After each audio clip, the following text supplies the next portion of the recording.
my name is Lily, and at the board is Yelena, and we will be presenting our final thermodynamic system design as well as the various iterations that led to the optimized design. For this project, we had to create the most efficient Rankine power cycle for a power plant using ENES, which is a computer program that allows you to look up thermodynamic properties easier. For this project, we also had to stay within the parameters for pressure, which is 6 kilopascals to 16 megapascals, and also stay with it below a temperature of 600 degrees Celsius. The last requirement for this project was to stay within a budget of $18 million.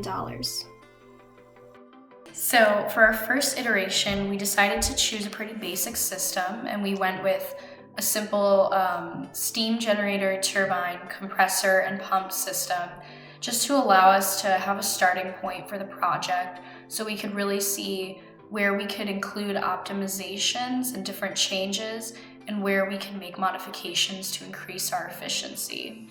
Because we wanted to be able to operate within budget, but also within the constraints. So then for our second iteration, we decided we wanted to increase workout, so we added a dual turbine. So increasing the temperature would allow us to increase the pressure, giving us a larger work output because we're dropping from a greater pressure. Additionally, we added a closed feed water system and diverted some of the mass flow out of the first turbine into the closed feed water system. And we also had to include a trap with this configuration. So for our final iteration, we ultimately decided to get rid of the closed feed water system and implement an open feed water system, and then we added another pump before the steam generator and got rid of the trap. We felt that this was the best way to not only optimize our system, but just streamline it further, and that would allow us to give us a pretty good efficiency, allow us to also work within the constraints of the project. Now I'll be drawing the TS diagram for our final project. The highest pressure we used was 160 bars, which is equivalent to 16 megapascals. The intermediate pressure we used was 10 bars, and the lowest pressure we used was 0.06 bars, which is equivalent to 6 kilopascals, so we stayed within the requirements.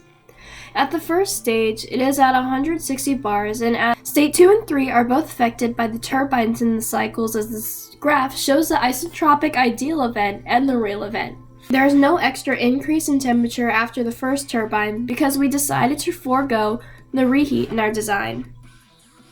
After the turbines, the next component is a condenser. From states 3 to 4, the vapor-liquid mixture is reduced to a quality of 0, or a saturated liquid to the lowest temperature. From states 3 to 4, the vapor-liquid pressure is reduced to a quality of 0, or a saturated liquid at the lowest pressure. Process 4 to 5 shows the effects of an isentropic pump.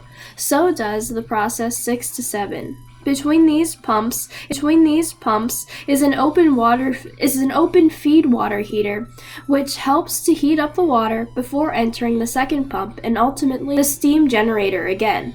We added this component into our design in hopes of lowering the needed heat transfer into the system.